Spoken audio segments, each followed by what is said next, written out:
selamat pagi. Hari ini saya Walekson Natabalian, CGP Angkatan 9 berada di sekolah MA Madrasah Aliyah Nurul Iman yang ada di Tembus Utara.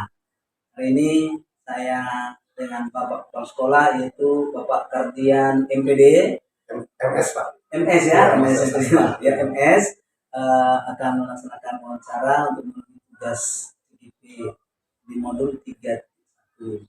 Mudah-mudahan lewat wawancara ini kita mendapatkan pencerahan-pencerahan.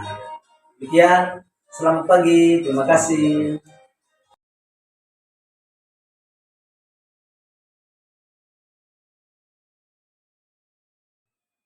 Ini SMA MA ini sudah berapa lama Bapak bertugas dia? Sejak tahun 2015 tapi lebih kurang tahun ya 8 menjelang 9 tahun. Baik Pak, gini Pak Kepsek, saya kan salah seorang peserta muda angkatan 9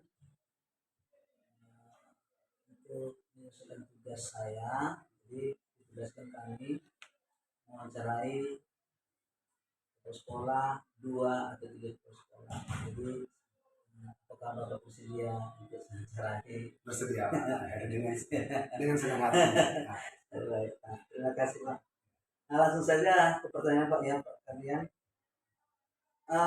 Selama ini Bapak sebagai pemimpin di MA ini, bagaimana Bapak dapat mengidentifikasi kasus-kasus yang merupakan dilema etika atau rujukan moral di sekolah?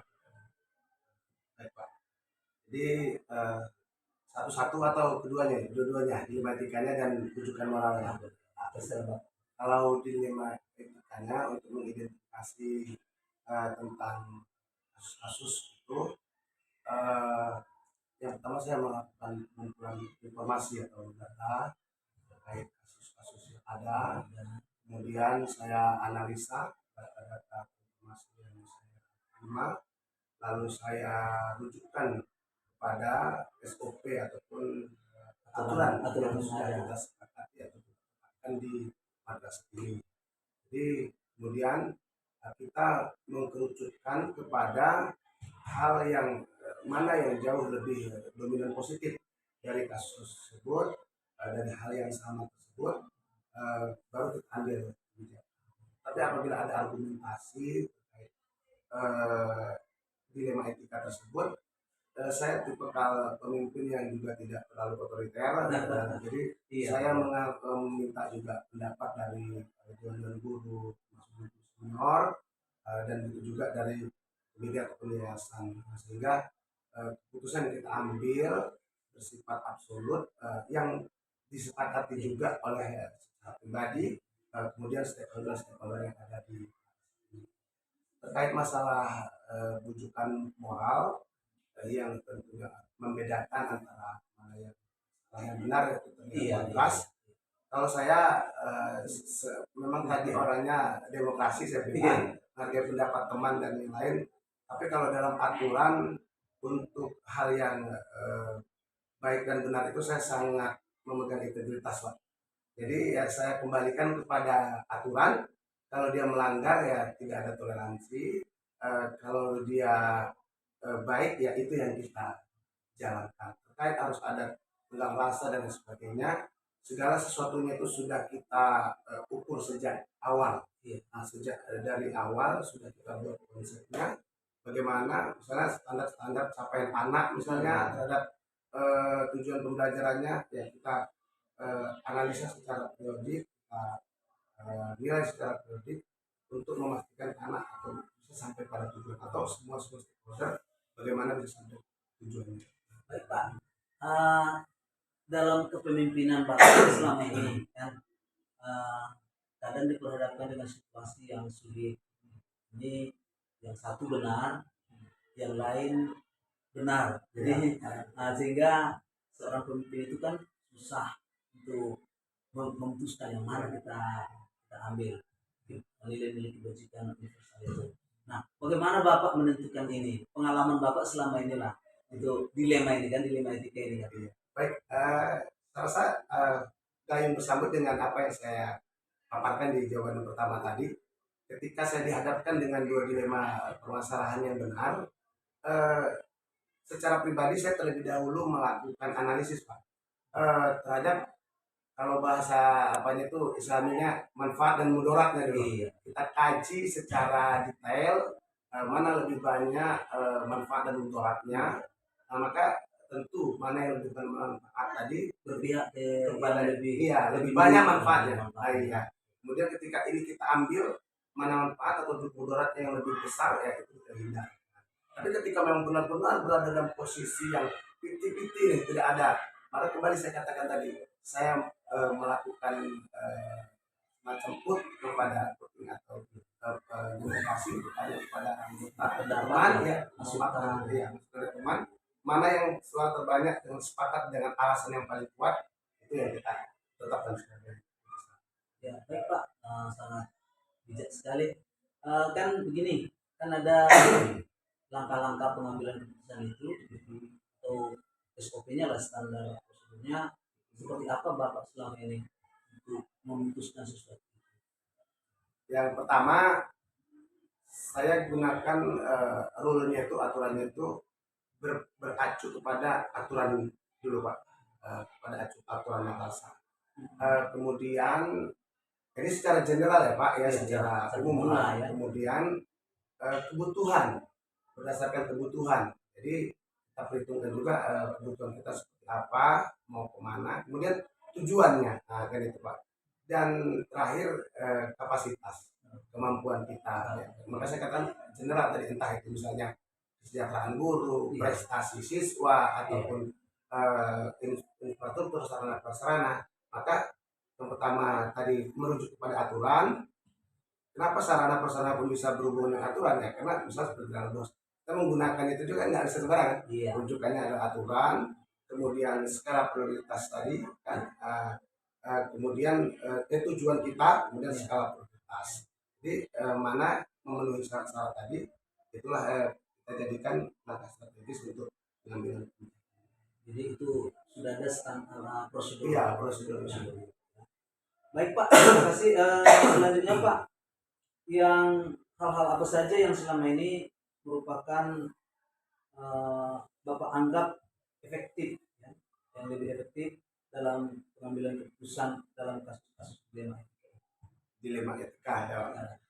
Ini di sini ya sulitnya ya. Efektifnya ya. Efektifnya. Ya kembali seperti tadi, karena sudah disepakati oleh semuanya Pak, saya oke, guru-guru juga oke, kemudian yayasan ataupun komite juga sudah oke, ya itulah yang jadi efektif di dalam pengambilan keputusan itu. Artinya seluruh stakeholder sudah satu visi, satu misi. Jadi ketika nanti ada timbul permasalahan di kemudian hari, ini sudah jadi masalah bersama jadinya. Dan tentu jalan keluarnya akan dicari secara bersama. Baik Pak, berikut pertanyaan saya. Hal-hal apa saja yang selama ini merupakan tantangan terberat gitu ya dalam mengambil keputusan, apalagi berkaitan dengan dilema etika yang kan merupakan tantangan gitu ya, tantangan tersendiri dalam memutuskan satu keputusan itu yang terberat. Yang pertama ego ya Pak ya, menurut saya ego kita ya jelas sekali. Otoritas itu ya kadang muncul ya Pak. Betul, keegoan kadang. Salah satu hal yang paling sulit mungkin kita berkelahi dengan diri kita sendiri, apalagi yang menyangkut hal-hal dengan kepentingan. Jadi ketika ego yang terkedepan, baik itu entah dari sayanya yang kurang sesuai atau dari yayasan atau dari guru yang sesuai, jadi kadang bisa muncul debat ya kan yang cukup menarik sekali. Saya tidak bilang panas ya, menarik. Jadi ini yang membuat ada hambatan di dalam pengambilan. Baik Pak, terima kasih, sangat bijak sekali. Gini Pak, dalam penyelesaian dilema etika itu, apakah Pak kepala sekolah sudah memiliki kita katakanlah jadwal tertentu gitu dalam penyelesaiannya, apakah langsung spontan ketika muncul permasalahan itu langsung selesai hari ini gitu, atau Bapak bagaimana strateginya, apakah Bapak misalnya 10 atau sudah ada jadwal tertentu dalam penyelesaian masalah? Baik. Kedua-dua cara itu saya pakai, Pak. Ada jadwal evaluasi periodik, ada juga yang memang ketika kasus itu terjadi dan memang butuh penanganan spontan, ya kita tangani secara langsung. Ya. Kalau masalah di etika misalnya tentang menjaga lingkungan dan kedisiplinan baik guru ataupun siswa, kita lakukan secara periodik karena itu kan bisa kita ada tolak ukurnya. Nah, tapi terhadap pelanggaran ataupun dilema-dilema yang kita duga-duga terjadi, tapi memang harus diselesaikan dalam secepatnya, kita langsung action untuk menyelesaikan. Selama ini Pak ada yang membantu Bapak untuk mempermudah penyelesaian masalah ini berkaitan dengan dilema etika? Sebagaimana kalau dalam ilmu sosiologi itu kan zone politison ya, masa kita tidak bisa hidup sendiri, kita butuh support dari orang lain. Jadi kalau ada bahasanya support system, bisa disebutkan Pak namanya? Salah satu orang gitu atau jelas, misal Pak Haji Abdul Ghani, oh ya, jelas ya Pak, sebagai ketua kita ya, Yayasan kita, kemudian Bapak Haji Tupino, Bapak Haji Mus Marwan juga yang sering menjadi tempat saya mengadu ketika saya ada kebuntuan di dalam penyelesaian masalah. Dan bukan hanya mereka saja, itu dari perspektif yang di atas kita secara instansi, tapi guru-guru juga, kita ada beberapa guru-guru yang kita anggap tim kita yang memang benar, kalau kami bilang itu namanya mastermind, Pak. Mastermind kita di madrasah ini, tidak ada permasalahan, tidak perlu harus semua secara keseluruhan, kita berkumpul, baru kita ambil solusi untuk penyelesaian masalah-masalah. Terima kasih sangat mantap ya. Yang terakhir Pak, ini yang terakhir. Dari semua penanganan masalah ini, dilema etika ini, pembelajaran apa atau kesimpulan apa yang bisa Bapak bagikan ke kami CGP ini supaya bisa kami belajar juga? Jadi intinya untuk menyelesaikan masalah itu Pak, untuk mengambil keputusan, kita tidak boleh menganut kebenaran tunggal. Itu prinsip saya. Tidak boleh menganut, apalagi kita sebagai kepala madrasah yang notabene merasa kita adalah yang memiliki kekuasaan penuh, itu tidak saya berlakukan untuk diri saya. Kemudian sehingga dengan demikian kita bisa menghargai ya pendapat-pendapat dari teman-teman sejawat kita dengan guru-guru kita yang barangkali hal itu tidak terpikir oleh kita. Dengan kita berkoordinasi, ada loncatan-loncatan yang di luar dugaan kita ya, sehingga itu menguatkan keputusan kita.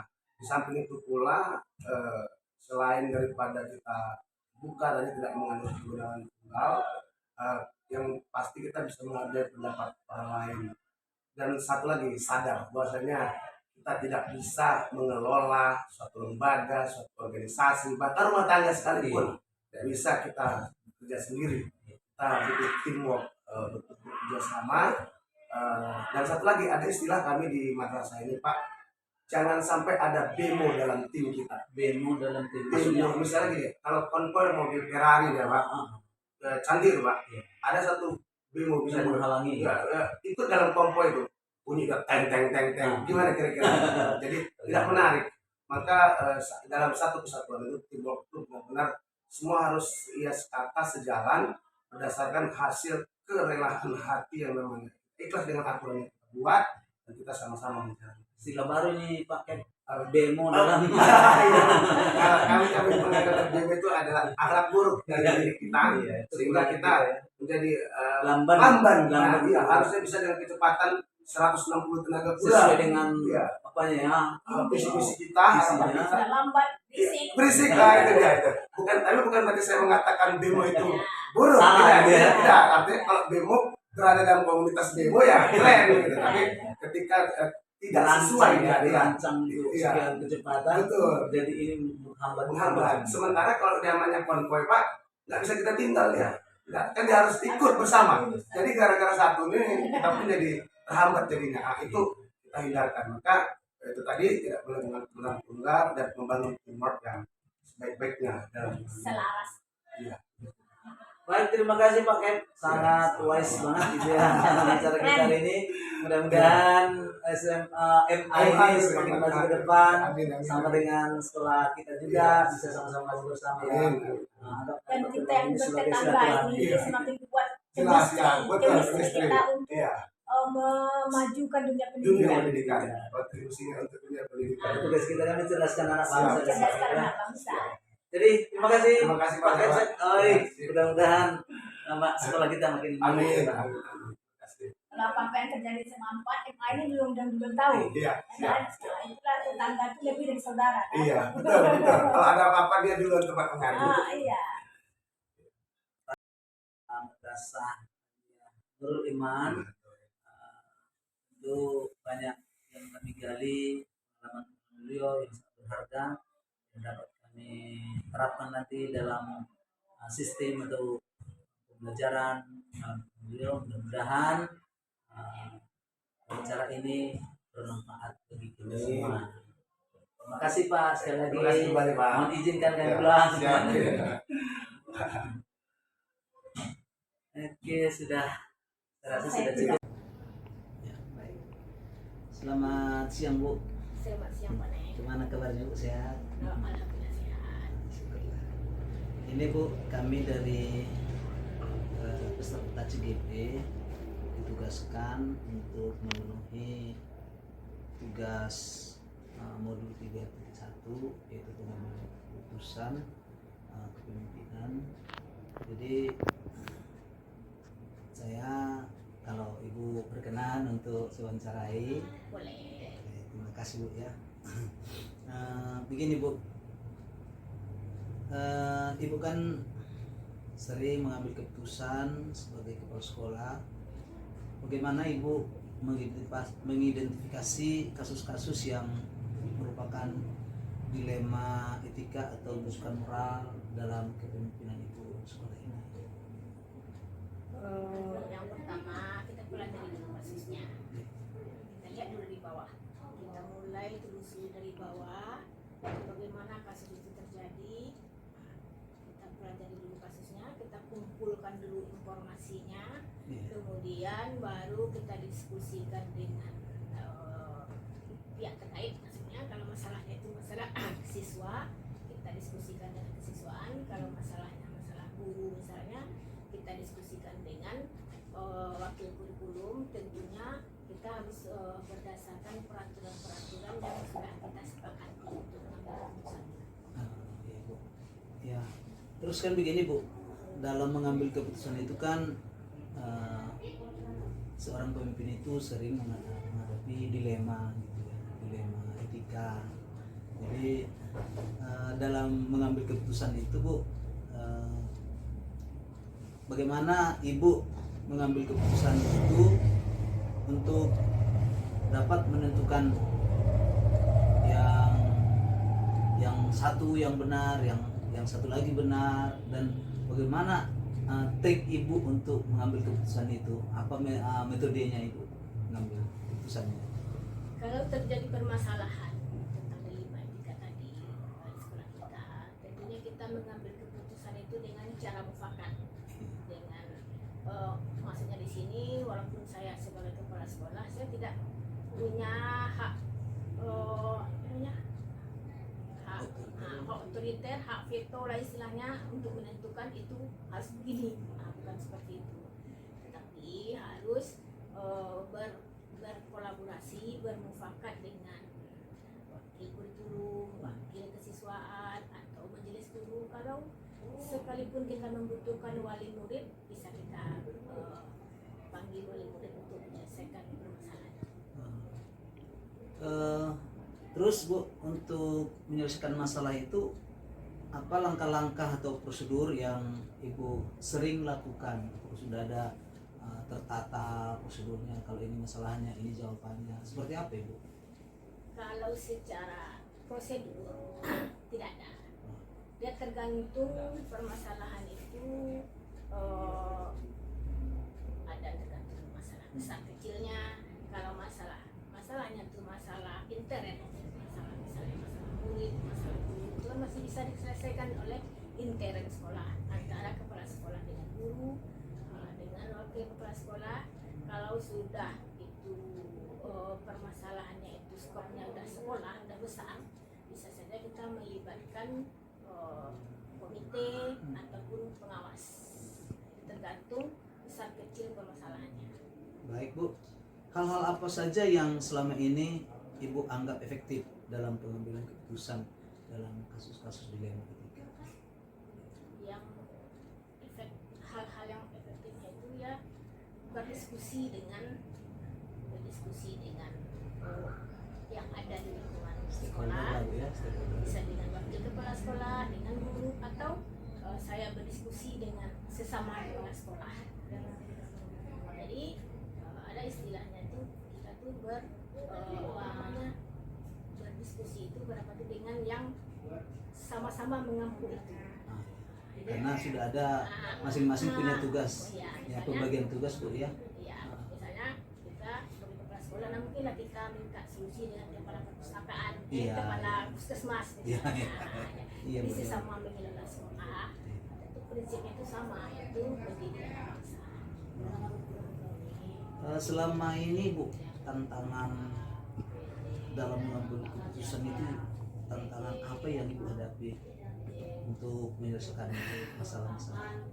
Kalau tantangannya itu bagaimana kita itu berargumentasi supaya argumentasi kita itu masuk akal dan bisa diterima oleh tim kita dalam penyelesaian masalahnya.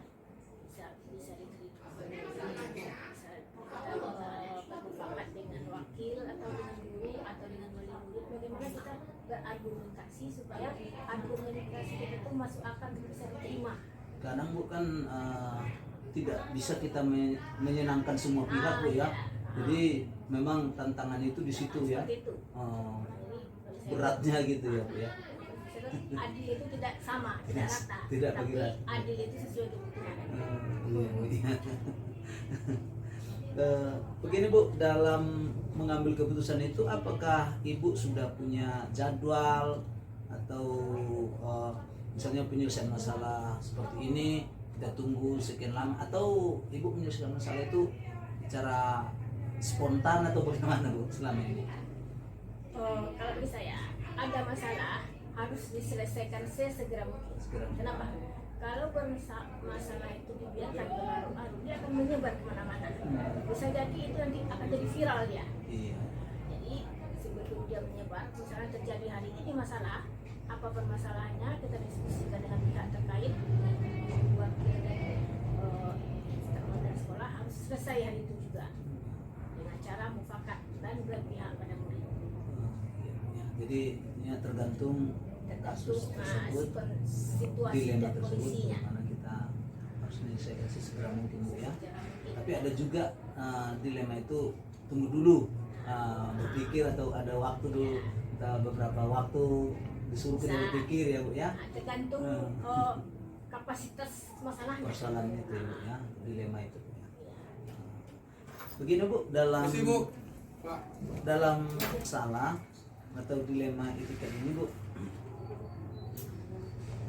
adakah misalnya faktor-faktor seseorang yang misalnya tempat Ibu bertanya gitu ya untuk menyelesaikan masalah-masalah tersebut, itu kita katakanlah idola kita atau seseorang yang kita anggap lebih wise gitu untuk menyelesaikan masalah, adakah selama ini? Bagaimana? Kalau secara langsung, kalau misalnya ada masalah, secara langsung saya minta pendapat sama beliau, tidak. Cuman prinsip-prinsip beliau, arahan-arahan beliau itu selalu itu yang jadi pedoman dan panutan bagi saya. Ada Bu ya. Bapak pengawas kita. Oh iya.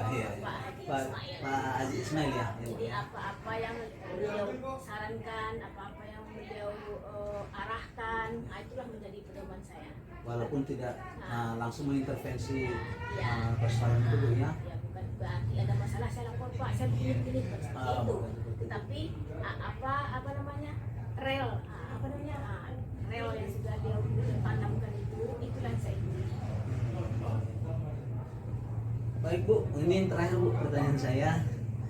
Dari semua yang Ibu sampaikan, pengalaman, menyelesaikan masalah, kira-kira pembelajaran apa atau pengalaman apa yang didapatkan dalam menyelesaikan masalah-masalah tersebut? Kita sebagai pemimpin dalam menghadapi suatu masalah, kita yang pertama itu harus menurunkan ego kita. Ego kita harus diturunkan. Bagaimana kita menghargai pendapat-pendapat dan tim kita dalam menyelesaikan masalah itu.